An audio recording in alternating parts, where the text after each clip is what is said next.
On this week's Tuesday Talk, we are answering a question from a viewer about general boondocking etiquette.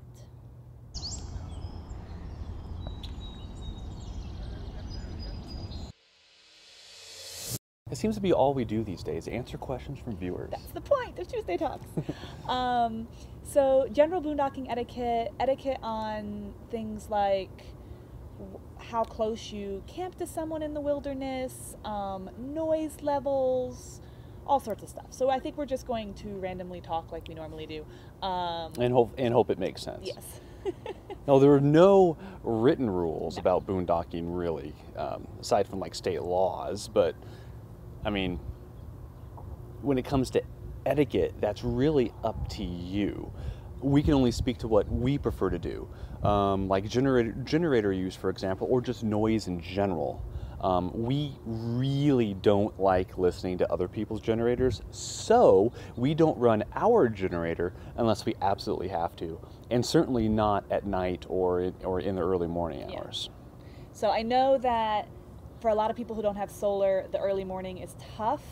But like we said, we try not to run anything before 8 a.m. at the very earliest, because people are still sleeping, and a lot of people have their windows open if it's nice weather, and so yeah, and just general noise in general, like it's kind of like campground hours. You know how most campgrounds have hours for noise? We try to stick to those even out in the wilderness, especially if there are people around us. Yeah. And speaking of people being around us, how close do you camp to someone in the wilderness?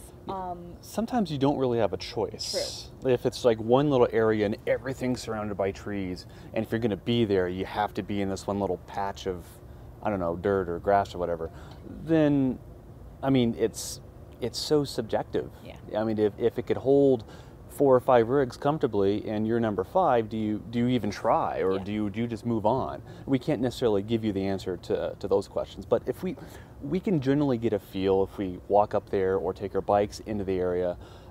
We know the size of our rig, and if we're going to feel cramped, or if we feel that we're cramping someone else, then we'll probably just move on. And then there's just, if like he said, there's an area that could hold maybe 5 rigs, and there's one rig already there and you show up, the polite thing to do would be to be as far from that rig as possible, still within the area, not to camp right next to them when there's other spots available. Granted, if you get there and all the spots are taken except for that one, then you don't really have a choice, and it's kind of known that you should camp there. You'll probably run into a situation where if it's an area that can serve 4 or 5 rigs and one rig is there and it's parked right in the middle, it's like, well, am I vindictive enough to just intentionally crowd this person because he or she was rude enough to take the entire area, or do you just move on? We generally just move on because we like to avoid confrontation. Even if that person is being a jackass, we still just like to move on. But that's ultimately going to be your call. And we have gone into spots that could fit like 2 rigs and kind of tried to take up the whole spot, honestly. Never when it was so crowded that we thought it would be an issue for someone, but just to encourage someone to look for another spot slightly farther down the road so they're not right on top of us. We will admit to doing that. If there's something else in the area. As long as there's stuff in the area for other people to go to, yeah. So it's kind of because we don't want to feel crowded either, much less make other people feel crowded. Yeah. So it's a give and take. Another etiquette thing with boondocking are dogs. So a lot of times in boondocking situations, people will leave and let their dogs wander off leash. We do as well with Penny, but she doesn't wander very far. And the reason we do that with Penny is because she will not approach anyone or any dog coming near her. In fact, she will try to get away from them as a first option. It can be a little bit scary as someone whose dog does not do well with other dogs to have other people's dogs wandering. We have been in boondocking situations where a dog without their owners has wandered right up to the Airstream and started sniffing. And if our dog had been outside on a leash or not, that would have ended badly, because our dog does not do well with bigger dogs. Especially in her territory. As this situation was. And so in general, I would say etiquette is keep your dog close to your rig. It's probably okay to leave them off leash, especially if they're nice dogs, but if they have a tendency to wander, keep an eye on them, because you can't guarantee that they won't wander into an area where a dog is not nice and cause problems, right? Yeah, fair enough. Other than that, there are some, we're talking about boondocking in the wilderness most of the time right now. There is also dry camping in like a Walmart parking lot. When it comes to that, the general etiquette is to not set up camp. That is not what Walmart is for. It is for overnights. No chairs, no grills, even slide outs. Yeah. If you can get away with not putting your slide outs out, that's generally, I think, the better way to go. Yeah, and I mean, like, you could have your grill out to cook, but then put it back. It's kind of just we don't want to abuse the privilege of being able to stay in Walmart parking lots. Because it's going to ruin it for the rest of us. Yeah. Who need to do that sometime in the future. It's only really supposed to be for one night. Some Walmarts are more lenient than others, but it's not meant to be like, I'm going to stay there for 5 days and go see this area. Again, we're not saying you can't do that. It's just the general etiquette is to not, so that the Walmarts stay available for everyone for overnights, which is their main purpose. Yeah. Can you think of any other etiquette type stuff? I don't know, I guess just in terms of the stuff that you have when you set up camp, you know, your grills, your tables, your chairs, your hammock, whatever. We generally like to keep a pretty close eye on everything so we don't spread out too far. Even when we can spread out, we tend not to do that. We tend to park our vehicle relatively close to the Airstream, so we don't take up too much space.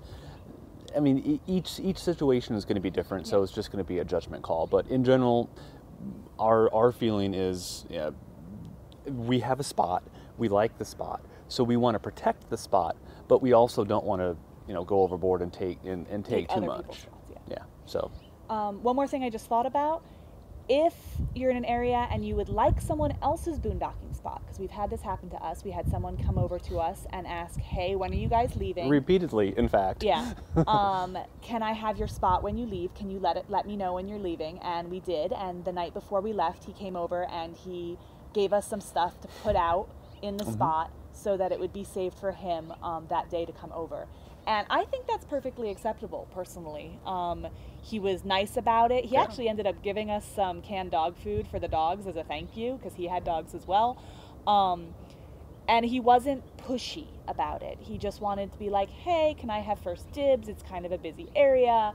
And I think that's perfectly okay, in my opinion. I don't know if other people don't like that because it means they can't show up and get that spot. But, yeah. I think that's okay. It does bring up a small issue of confrontation. Like when you do have a problem with somebody and they're overrunning or they're encroaching into your area, how do you approach that? Yeah. We never really had that problem, so we can't really speak to that. But I would err on the side of being a little bit more polite, especially when you're boondocking out in the middle of nowhere. If things get rough, a cop isn't going to be right around the corner to save your butt or whatever. Yeah. So in general, especially when you're out in the middle of nowhere, or really just in general, just be polite as you can. Yeah. And that 9 times out of 10, that should be fine. Yeah. And like we said, we've never had that issue. In fact, we have always felt super secure and really happy with the people around us in, I think, almost all of our boondocking situations. For the most part, that is true. We've seen vagrants in cars just drive up and take tables. They've been very quiet. Yeah. They haven't exactly kept their distance, though. In some cases, it was very strange. But they never outwardly bothered us either. No. So and like, RVers tend to look out for other RVers, even in boondocking situations. So we'll wave to one another, and it just, in general, everybody is very kind and polite. And let's keep it that way. That's right. Yeah. So that's it for this week's Tuesday Talk on etiquette while boondocking. If we miss something, because we often do, because we do this off the cuff, if you could leave it in the comments below, that would be awesome, so that other people who look at this video will have other ideas of what goes for acceptable etiquette when boondocking, because I'm sure that will be helpful. If you have a question for us for a future Tuesday Talk, leave it in the comments below. That's all we answer these days. Yeah. Your questions. Or go into the Facebook group if you want a more immediate response, and we will probably chat about it with other people in our Facebook group, which is kind of fun. And it may still end up on a Tuesday Talk video. So Quick complaints taken off. Okay. Wrap it up. Okay. We will see you next week, guys. Bye. Bye.